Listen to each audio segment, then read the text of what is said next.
अगर किसी को यकीन ना हो तो वो आज ही से इसको पढ़ कर देख सकता है। दिन में 2 ऐसे वक्त हैं जिसमें हर दुआ कबूल होती है।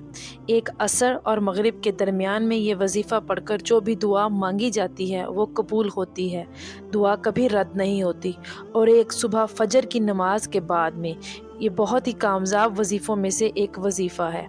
इसको आप ट्राई कर सकते हैं, ज़िंदगी बदल देने वाला है। जिस मकसद के लिए भी हाथ उठाएंगे वो दुआ आपकी फ़ौरन कबूल हो जाएगी। ये एक ख़ास वज़ीफ़ा है। सबसे पहले शुरुआत में आपने 7 मरतबा दुरूद पाक पढ़ना है, जो भी दुरूद पाक आपको याद हो।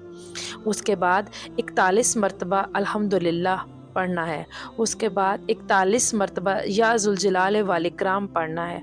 उसके बाद 20 मरतबा या राफ़ियो पढ़ना है और उसके बाद 3 मरतबा या अरहमर राहिमीन और आखिर में फिर 7 मरतबा वही दुरूद पाक पढ़ना है जो शुरू में पढ़ा था। इंशाअल्लाह ताला आपकी सारी दुआएं कबूल होंगी।